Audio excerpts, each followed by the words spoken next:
Against the storm, however, is a more complicated matter. And I'm gonna be interested to see what the demo offers. The world is plagued by the Blight Storm, a vile cycle of destruction, ravaging everything in its path. The only safe haven is the smoldering city, where the mysterious Scorched Queen reigns. You are one of her viceroys, a pioneer sent into the wilds, tasked with establishing new settlements and acquiring valuable resources for the crown. Your goal is to help rebuild the smoldering city and secure the future of the Queen's subjects. You can call me Viceroy Nemo now. Thank you. The Queen's advisor. Neglecting your village will increase the Queen's impatience and bring her wrath upon you.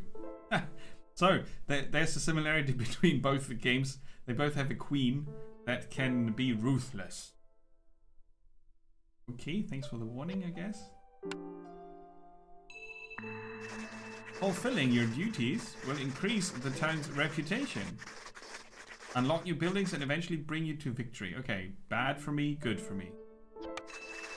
Now pick a blueprint, click on the crown icon below. Each expedition starts with only a few essential blueprints. More will be given to you as you gain a reputation. Pick. Choose. No. Yes.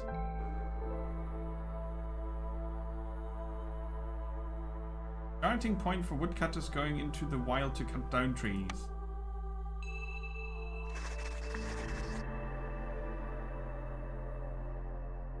That is the space bar, just on a German keyboard. Ah! Peeps with tails and peeps without tails.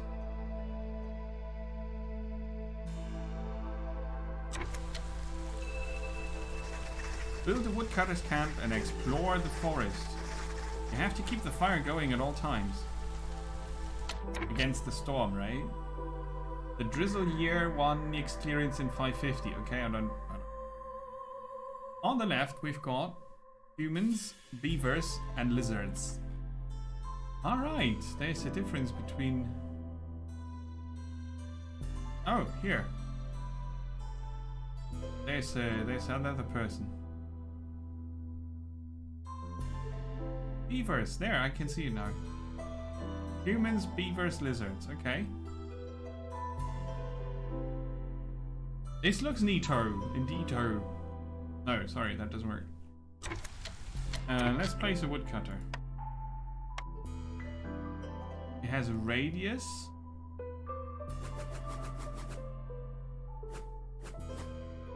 I guess the red arrow is where they connect to a possible road.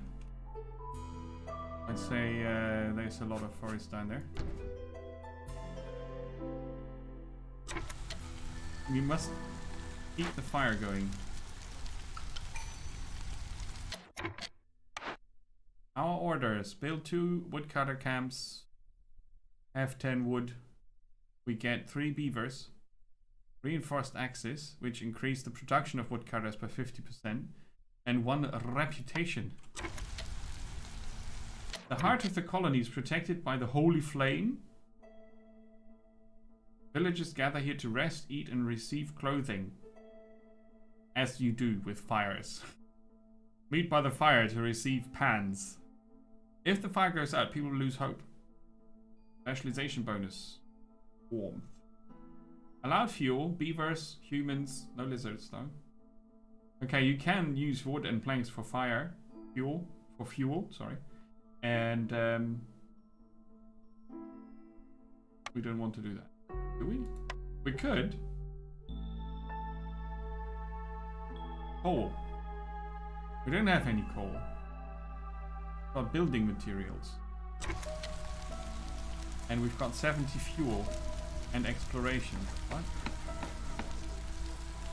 How is fuel and exploration the same thing? This work gains 5 resolve. Lizard firekeepers are very adept at ancient rites, +1 to global resolve, okay? But I can also pick the humans. Human firekeepers create a special link with the citadel. The queen's impatience grows slower. And the beavers know a lot about burning techniques. They slow down the fuel consumption. Oh, let's do that until we have enough fuel.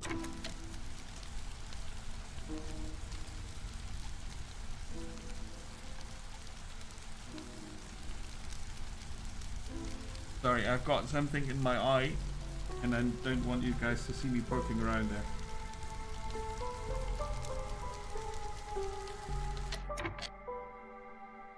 Oh, come on. An eyelash for sure. Totally in the wrong spot. I think I got it. I got it. Blinking.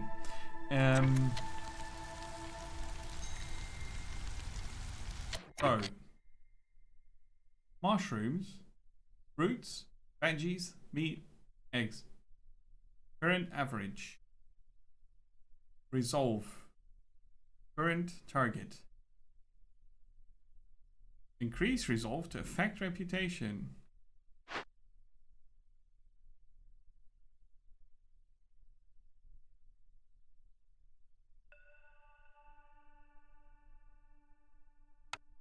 Howdy. 10% chance to produce double. Forza.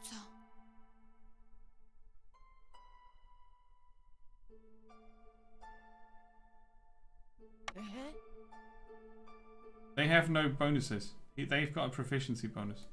Oh hey. Vossi.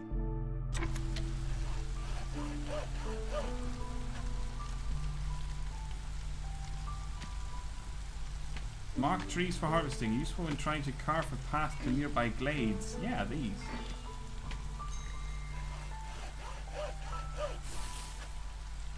Let's carve a path. My guess is that glades are not automatically good for us.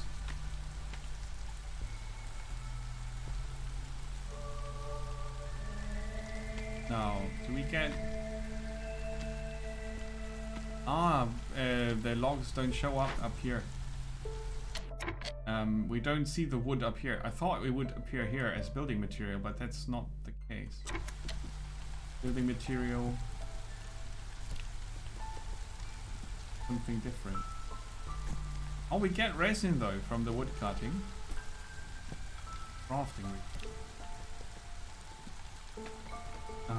Okay, this is kind of a summary. These are crafting resources probably. Common goods. Luxury items. Luxury. Interesting. That's initially a bit confusing. Let's build one more camp.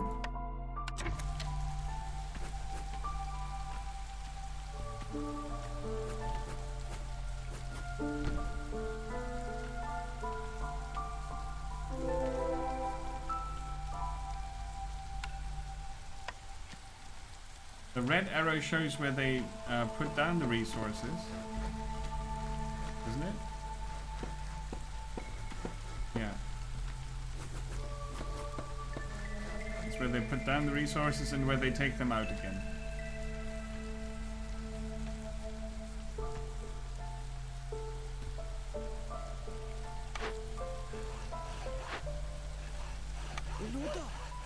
Yeah.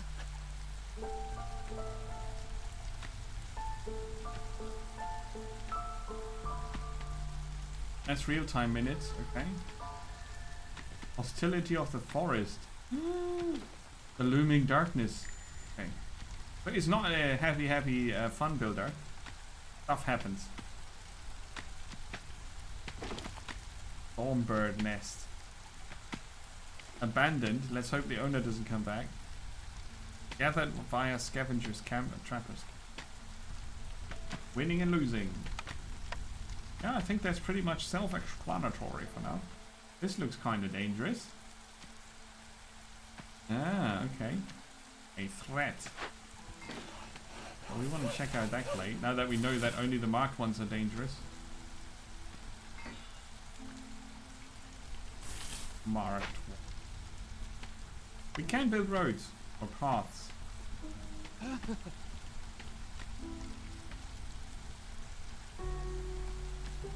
Can we?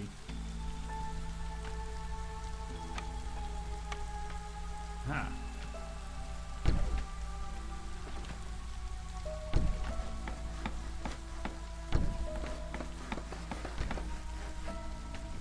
Okay.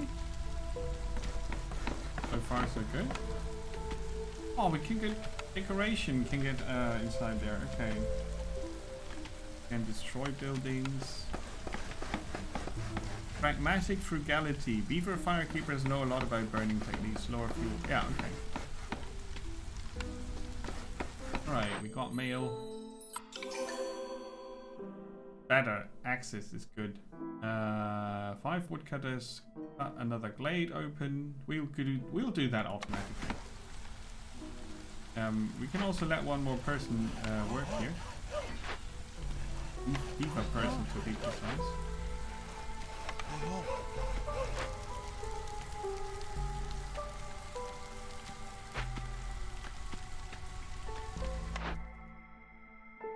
Alright, we haven't cut through to the glade yet. Pick a new building. Your renown grows. Shelter. 3 places. Any villager lives here, but they don't get any species-specific needs.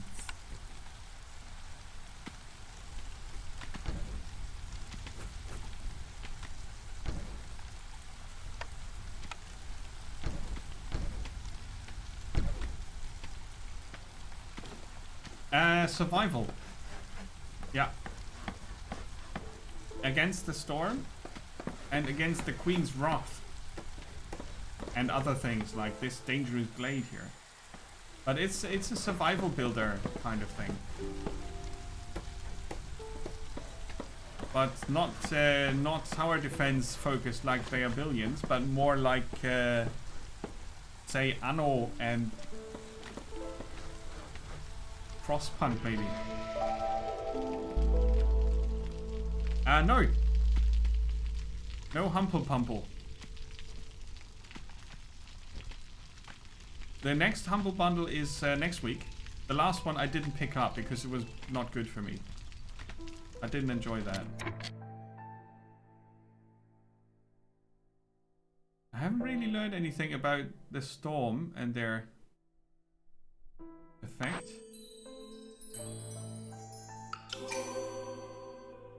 Forager. Okay.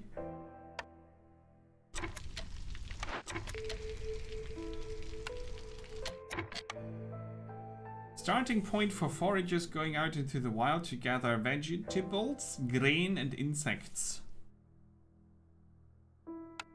Into the forest. Aha! Those are veggie collection possibilities. And then over here they would gather insects? What was the other thing? Grain. Well, I guess this helps, huh? If they have access to that. We need to clear these.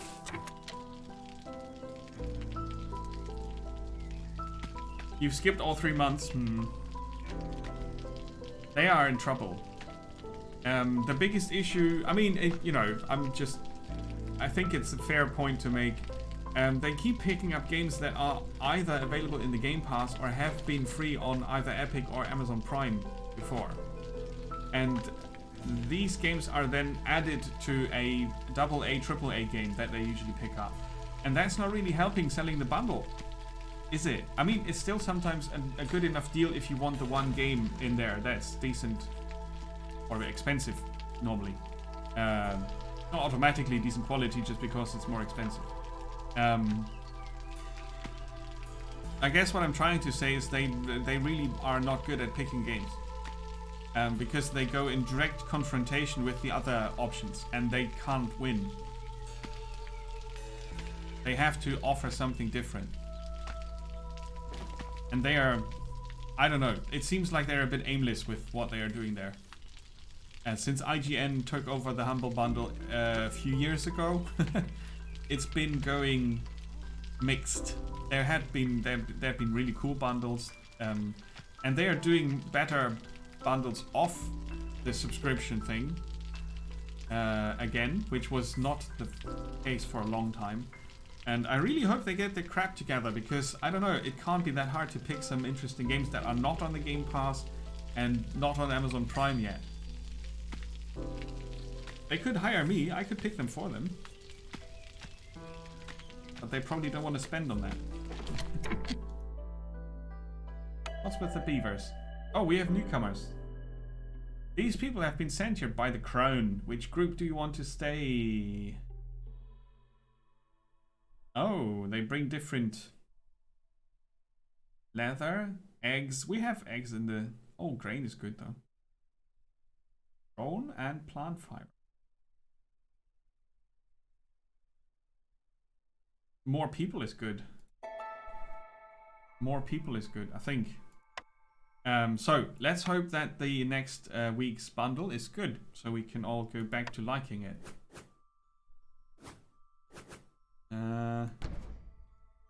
There. But no, these games are... This is a demo that is available on the Epic Store, and the game before that, Nanotales, is available when you have Amazon Prime. It's in their library. So is Broforce, which we will see later. Insurmountable was free on Epic last week, or the week before that. Research and Destroy is available on the Game Pass, and Demon's Tilt was on Epic, a giveaway on Epic a few weeks ago. So I have access to all these games without too much trouble. I mean, the Amazon Prime costs each year, so they are not free as such. And the Game Pass obviously also costs money per month, so it's not completely free, but most of these games are available cheap.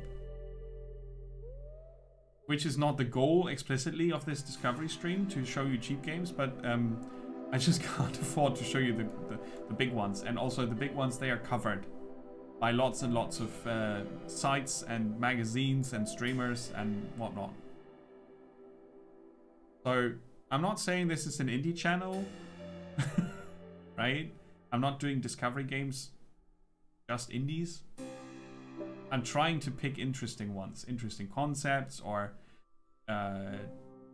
well-known concepts presented differently, stuff like that. Or games that I just hope are fun. And as you know, sometimes it works and sometimes it doesn't. I mean, we had a look at so many, right? But considering how many games are out there, the archive is now more than 700 games. Each game in there has a video where you can see live gameplay and me babbling about it. There's also a little review that you can read, but it's such a small amount of games. Right? So I try to cover, from my perspective, interesting games. Or just also games that are available to me. That is always a limitation that I will have, which is okay. I hope that answers your question. No, it's not the Humble Bundle. But I really have my fingers crossed. I could do with a good Humble Choice again. Would be nice. I did skip quite a few this year and last year. That being said, as a streamer who does what I do, I can use more Humble Bundles than other people can. There's often something for me in there to discover. Interesting enough to show. Probably not interesting enough for everybody to pick up, but definitely easier for me to say, oh, this is interesting enough. Let's have a look at that. Right? I like how this grows rather non-grid based. Oh, what's this? A small encampment is awaiting your action. You can interact with objects found in the forest, allocate resources, assign workers, pick rewards, and give orders. What? A small encampment. Here. A destroyed camp in the wilderness. There are still survivors in the area. We could get Amber Pouch or 2 people. And 4 veggies. And we can assign the humans there. Okay, Amber Pouch. That's gonna take some time. Yeah, I mean it's grid based, right? It's grid based, but it doesn't look like I'm playing. I'm not building 4x4 house blocks. Timberborn, you know that management survival builder with the beavers. Timberborn is the one game that does it better than all of the others because it has verticality. You can build up, you can build bridges between houses, and it just looks like a real town of beavers. Because, you know, I've been there, I've seen them, that's how they look. It felt super right to have those built like that. Other games that don't go into the verticality, they always look like they are, you know, city planner style. But this looks kind of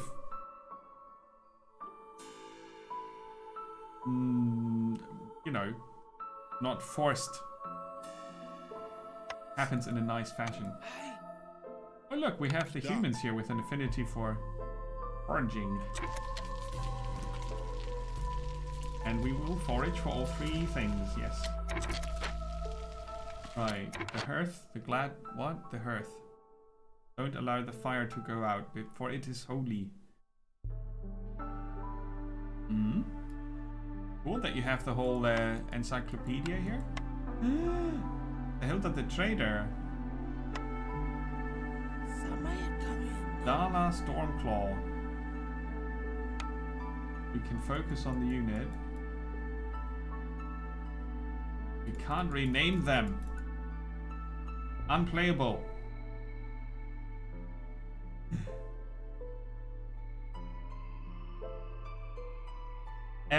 Yeah, I mean, T-Bank, it's something that many people are not aware of because it's hard to figure it out. And because most people just play games, and I don't mean that in a bad way, right? I mean that in a way that not everybody has a focused perspective on it like some streamers do. There are lots of streamers that also just play games they enjoy and that's it for them. Most of them really do that. Some of them lick their microphones instead. I don't judge. You know, people should do what they want. But what I mean to say is, among 100 indie games, there are maybe 3 that I would really want to play. There are maybe 10 where I find the concept really interesting, and another 10 where I find the art really cool. But it's only maybe 5 out of 100, but not more, where I think that is really cool. That is something I would want to play in my free time because I like it. Obviously that varies per person. Some people find more indie games, others none that they want to play. And since the other side of gaming, the produced, the funded, the very expensive games, since that is what most people talk about and that is what most magazines or sites cover or focus on, it's kind of hard to be aware of all the indie games and then of the ones that are really made well enough to actually consider playing them. And then out of those to pick the ones that are for you. And that's super hard. It's super nearly impossible. Even with a powerful searching feature like the Steam store offers. The searching and filtering of that Steam has is really, really, really good. And it's still super hard. If you look at the 20 to 50 games released on a daily basis, sometimes there are phases where there's fewer, but sometimes it's 20 games a day on Steam only. And then you have places like itch.io where all the indie developers happen to be, or some of them at least. And there you have a lot more of those, what in the early 2000s was probably Flash games, browser-based stuff, where people could have an idea and with relatively low amounts of money and effort make a game. And then it was some concepts that really blew up from there, like tower defense and some platformers. Super Meat Boy, for example, has its origins as a flash game on Congregate, right? So, but there are independently developed games from small studios or groups of people, really. They don't have a publisher, they self-publish, or there are publishers that focus on indie games by now, and there are some really cool games out there, but finding them is really, really hard. It really is hard, especially if you look at it from a gamer's perspective. Like, you have a certain type of game that you enjoy, and maybe you have an open mind and want to try something different, but usually you want the things that you enjoy, right? And it's so hard to find that. It is so hard to find that. But I enjoy digging through the underbrush to find the people always call it hidden gems. It's not really. I don't always play luxurious super games only. I want stuff that is fun for different situations. It's like on a Monday I want a platformer, on a Wednesday I want a strategy game, on a Friday I need a card game. I have various needs that I need to fill with games. Other people just play one game and are super happy with that. Right? So it depends a lot on the individual player and their preference, what makes sense for them. But if you are into experimenting and trying new stuff, and indie games are definitely where you need to look for your next treat. But then you need the time to filter it, right? And I just hope that sometimes people find a game on this channel where they think, ooh, I would have missed this. If I hadn't seen Nemo stream this, I would never have heard about that, and I wouldn't have known it, but I would have missed out. That's why I do this, because it's fun and because I like it when people say, ha, this is awesome. I never heard about this before. These two things are what drives me to do this, because I enjoy discovering these games and I really like it when people say, ooh, awesome, thanks for showing that. And it's rare that it happens, that people actually say, this is not just interesting to look at, but they really want to play that game or put it on their wish list or follow list or whatever. That was a very long monologue, sorry. But it's such an interesting topic.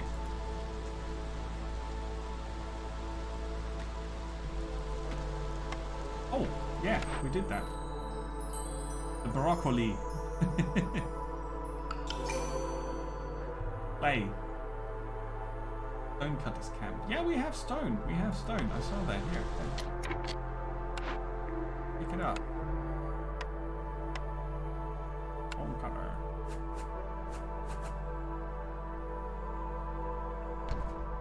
Not very efficient to build one there. Scavengers can pick up the eggs also. Nice. So, unlike these glades that you discover something and you don't know what it is, unless it's dangerous, then you know it's dangerous. That's a pretty cool system. I like the fact that you have different workers here who do different things. They prefer to work in warm environments due to their cold-blooded nature. So they want the health, warmth. As we can see, they are not really happy. They will probably leave because they don't have any homes, right? So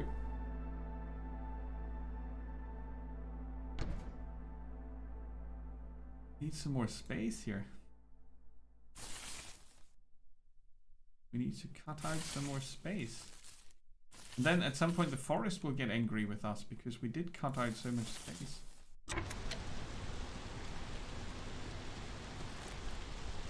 So you have to manage lots of things here, right? Population's needs and their resolve and their jobs where they are good at. Like the beavers and the wood cutting and the lizards and the stone cutting. Don't really enjoy doing that.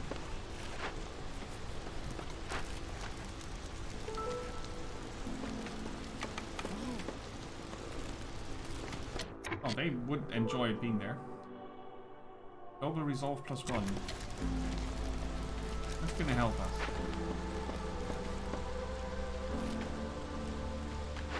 Right, we have stone cutters now. And the storm. Rampaging storm stifles the spirit of all living creatures, stacks with hostility. 4 global reserve negative. And +1 from them working here. Okay. Shelter.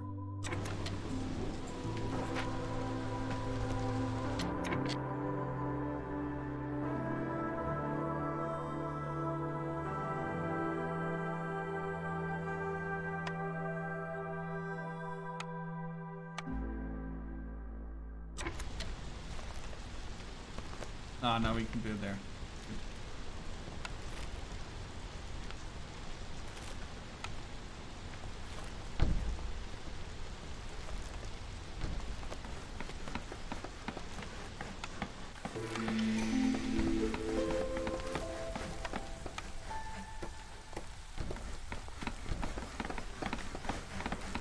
Uh-oh. No one can weather the storm alone. The Queen offers you a cornerstone that will lay the foundation for your town's prosperity. Choose wisely as you won't be able to... Crude workstations production is 50% quicker. Gain 20 reed and 20 clay for every discovered glade. Oh! Nice. A cornerstone.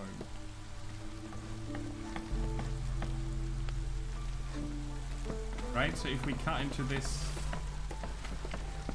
glade here, we get 20 reeds, 20 clay. That's a lot.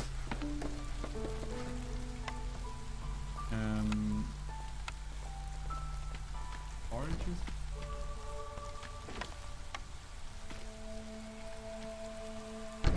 Didn't check the orienting. Oh yeah, we did that. Scavengers camp. Oh, we had that. Reed, plant fiber, and egg. Oh, that's a foragers camp. Oh no! Wrong building. Oh, you can move it. Oh! Well, that's great. You can actually... You can move the buildings. Yeah, I mixed up forager and scavenger.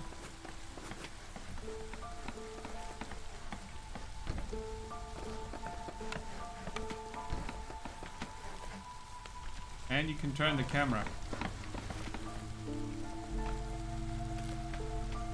This is the kind of game I really enjoy playing. To chill out until it goes wrong, of course, but you know.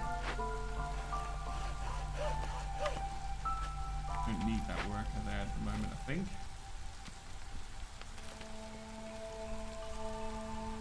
Building materials are slow. Yeah, our fuel is good.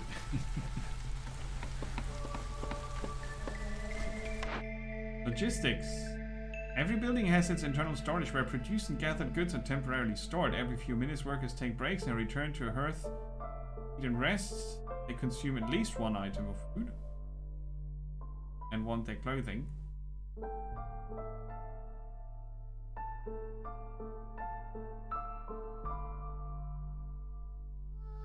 Ah, yeah, right, okay.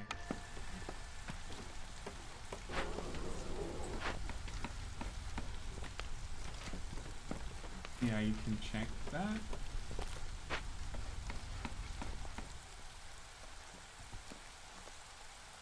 These resources you find here, they are limited. A small broccoli patch gives you 15 charges, right? So they can harvest it and then it's gone at some point. Yeah. Oh, I guess the lizards are good scavengers.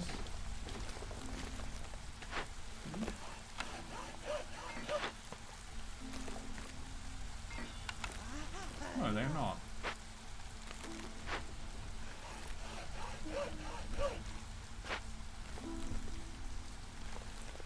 Yeah, the storm lowers, well, at least the first storm we experienced, lowers the resolve of your people by 4.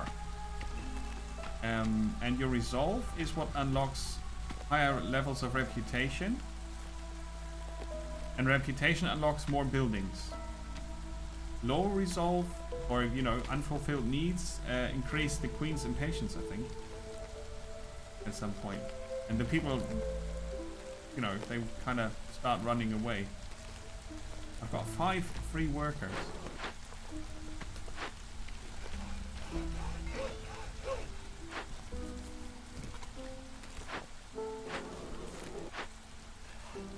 Da.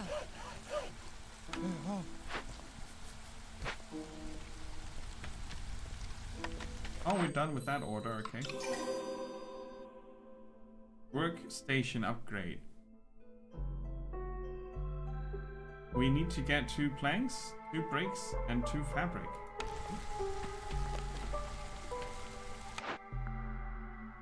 The workstation can produce planks, fabrics, and bricks.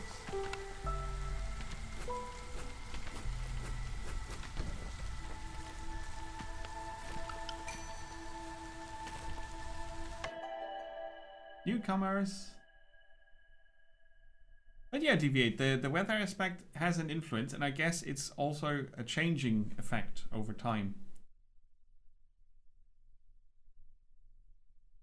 Roots.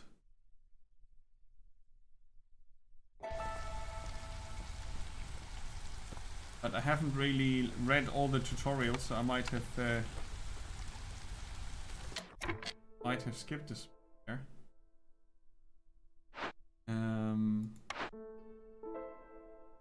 Winning and losing. You built many settlements. To successfully establish a town and therefore win a run, you need to collect enough reputation points. Fill up the entire bar, blue. It's important to do this before the red bar is full.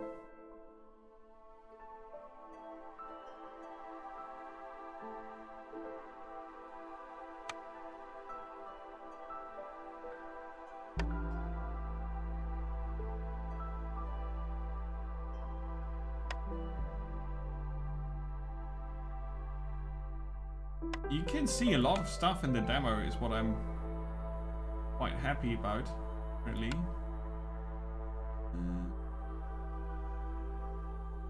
Glade events.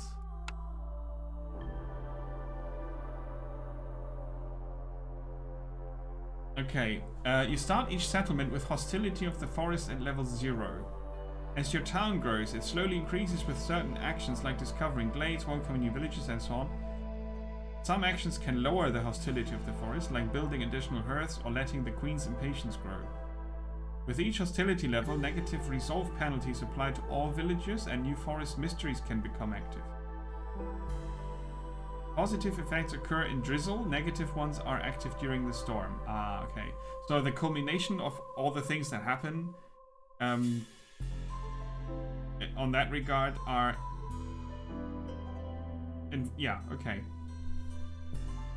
A hailstorm can kill villagers during the storm event. Yeah, okay, I see. Yeah, it's... I don't think it's time limited either.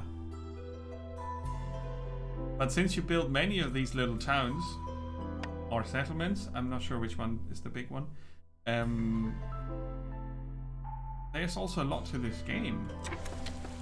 So basically, the drizzle and the storm are phases that have positive and negative effects. And depending on what actually happens in your current area, the positives happen in the drizzle and the negatives in the storm. And depending on what currently is happening is really, really bad or maybe a bit bad. And it's probably escalating because the Queen's Impatience is a timer. In the end, it's a timer. And you have to balance all that and make the current town successful. Now nobody's really proficient at this, so planks, bricks, and fabric. We've got a storage and we've got work orders which we can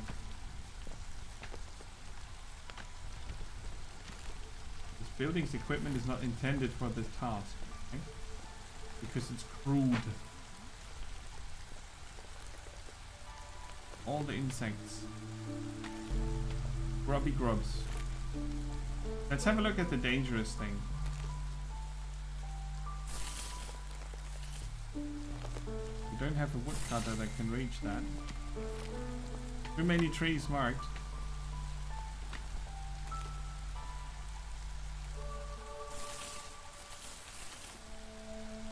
Yeah, too many trees marked outside of the area of the woodcutters. That's the issue, isn't it? Yeah. So we build another woodcutter. And first we hack into these blades.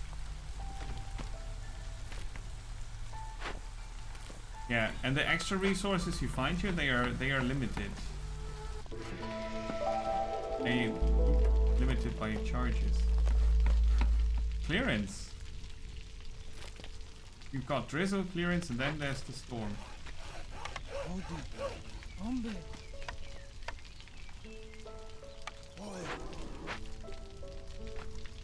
So we still have. Oh, we've got a homeless person. It's not necessary.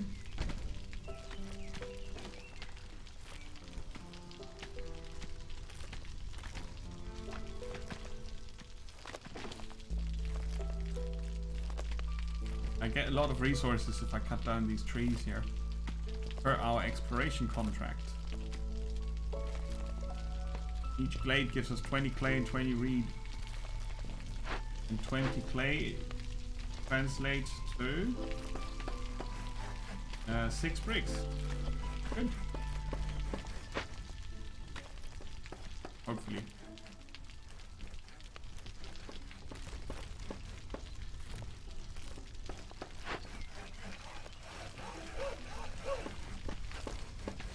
Oh yeah, you can move the buildings also. You don't need to build so many woodcutters.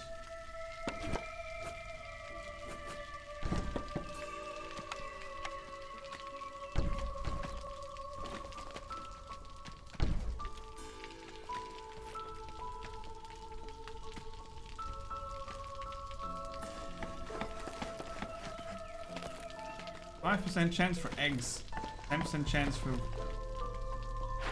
what's that? Plant fiber.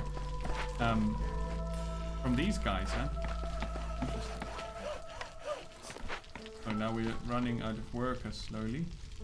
And the hostility is influenced by the number of villagers and the time passed in the game, and it's reduced by the numbers of hearths. And if the hostility of the forest rises, because it's always watching, the global resolve gets an effect of that. Stonecutters has no deposits, yeah.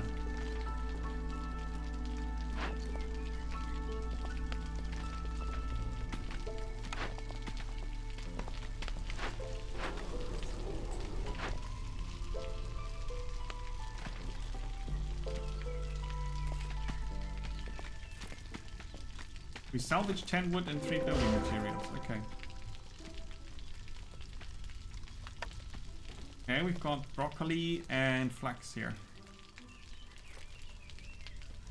Now we need a forager's camp. And a scavenger's camp. So I don't build both. I'll probably just move one of the other ones later. Over here. But that stonecutter was not necessary anymore. Oh, we only have 6 stone left. We had one small deposit here. Finding stone would be great. Maybe in this blade.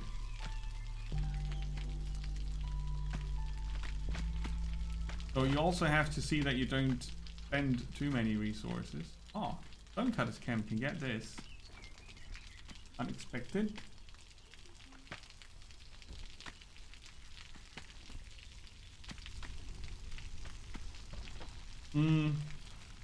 I have a little bit of a hard time distinguishing the buildings. This looks looks like a scavengers, but they have a double red roof. And foragers and then stone cutters. Oh yeah, that's the round one, that's the square one. If you pick it, you see instantly where you can harvest. But yeah, I should have moved this instead of destroying it. I was a bit early. That's a scavenger nest. Camp. Now it's the storm. The hostility rises. The queen's impatience grows. And we are getting the next reputation point soonish. Because we have finished that. Next one. An ancient tablet. We found in dangerous glades. Yeah. And we can now choose. We have 10 humans.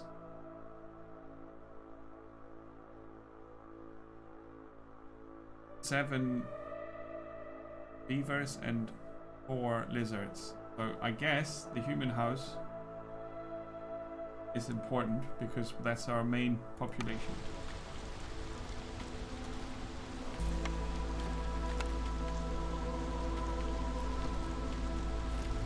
Needs more planks.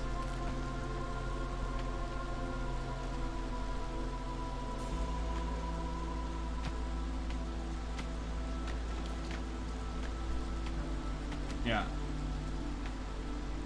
The resolve of the lizards is low. Maybe I should have gotten the houses for them because they are so unhappy because it's friggin' cold.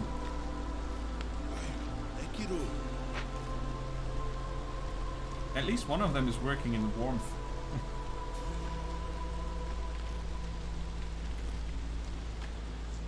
And I guess the weather effects do escalate at some point.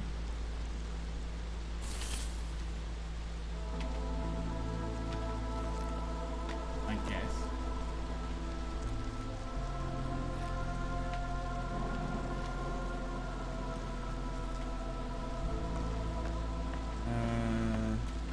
It has triple game speed.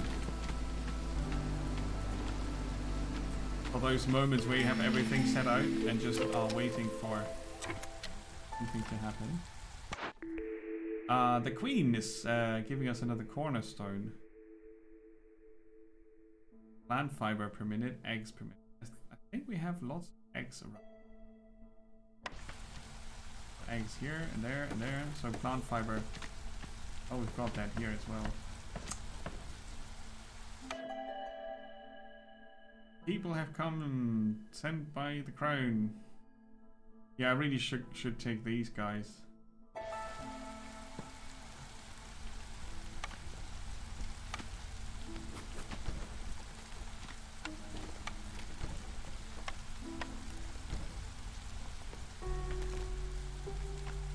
It's a lot of content for a demo. Sure. I would have guessed that they time limit it. I didn't.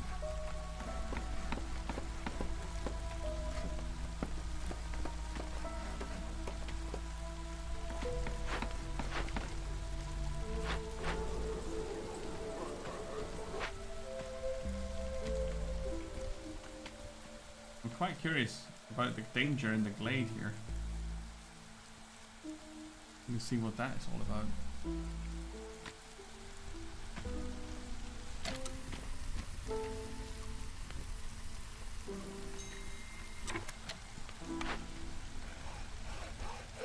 Oh yeah, the woodcutter has no trees.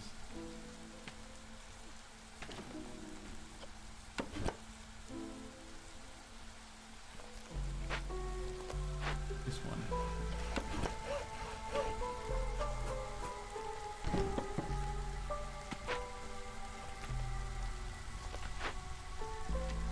Maybe we need a second workshop?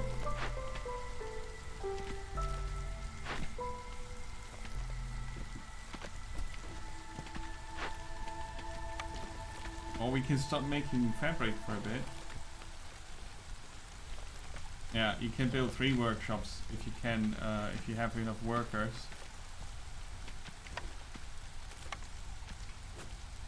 the humans would move out of the other houses, by the way. Did not. Oh. An ancient shrine. An ominous shrine from a long-forgotten era. It's dangerous, but it might hold some ancient knowledge useful to the crown. Curse of the forefathers. Disturbing the ruins of the great civilizations can have grave consequences. Kills 3 random villagers.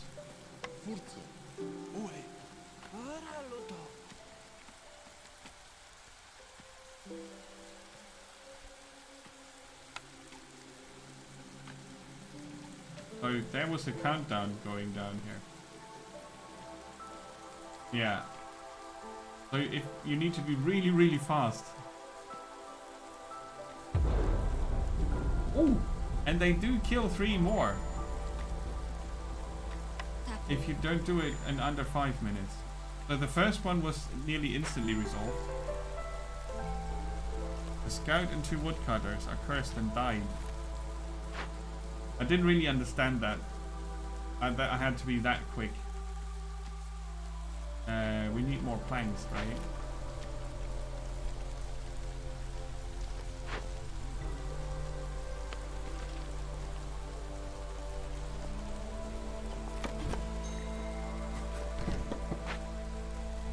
And I want to build another workshop. A workstation.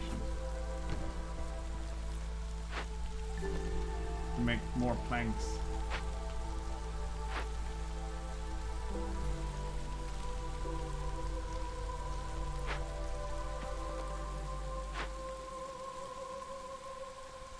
Yeah.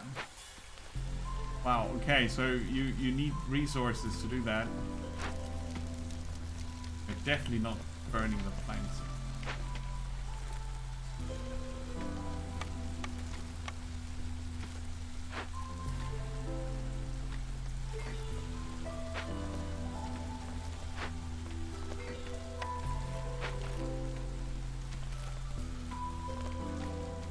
Okay, that's pretty cool. So you can prepare for these. You can try to be prepared at least, and then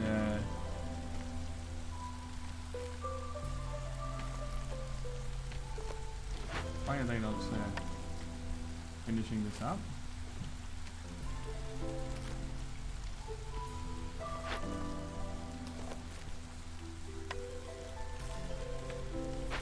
Ah, they did now.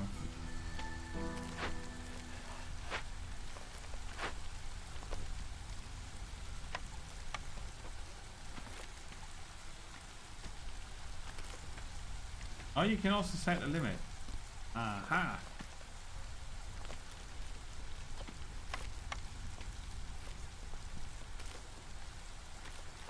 I see, I see. You can specialize them or have a target production number. Like 20 bricks, 20 fabric, 20 planks or something.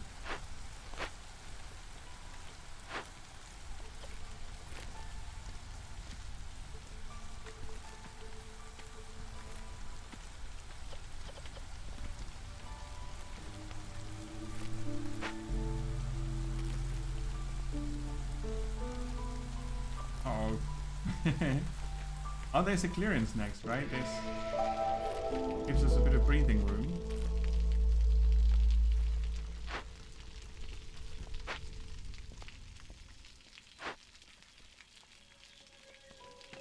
Okay, now they are finishing up here. They did bring the planks here first. I was afraid I had to stop the building of the workstation, but they did prioritize the threat.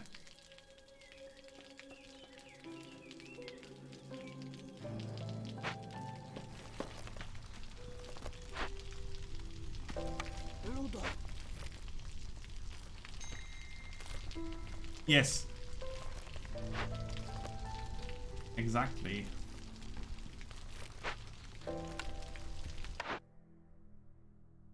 We are trying to complete the order. We're on it.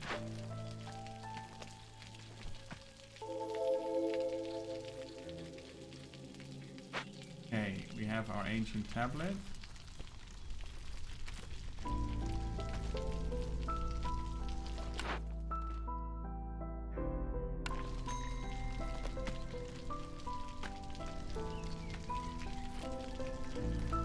And now we have unassigned worker. Yeah. And now we have delivered. And we have unlocked all these things. So this settlement is complete now. We did all that the queen wanted. And we didn't die. We get 10 food stockpiles as a reward. 70 XP. A trading post, a farm field, a makeshift hearth, and a storage which we haven't used. The other ones we have used.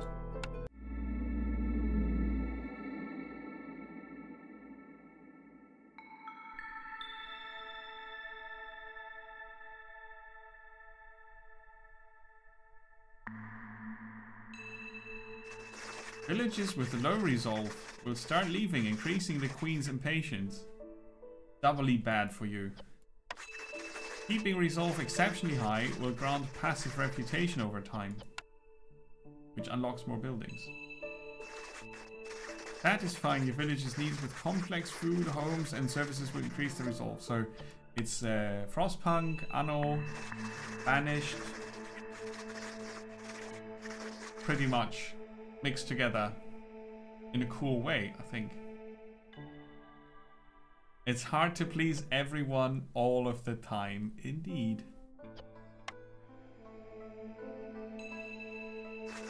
Farmers can plant only on farm fields. How long did that take now? Nearly an hour, right? That was only the first part of the tutorial.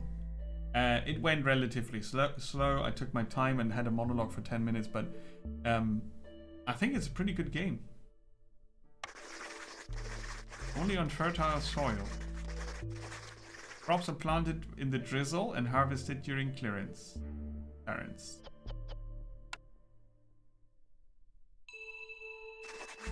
Build a farm, harvest grain, and serve some ale in the tavern. Nice. And I can also do that in the demo. I'll do that in the demo, but not today. Against the Storm looks really promising. That looks really promising. I'm not sure. Let's check.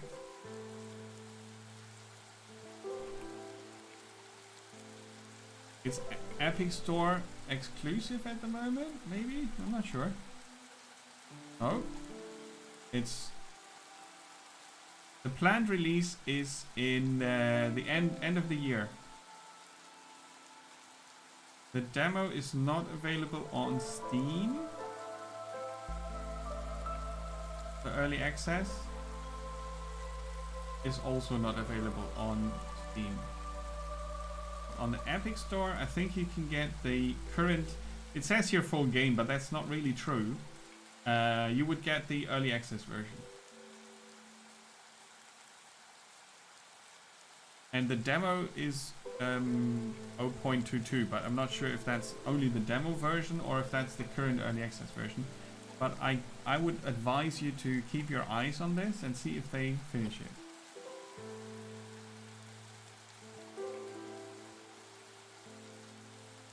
Right.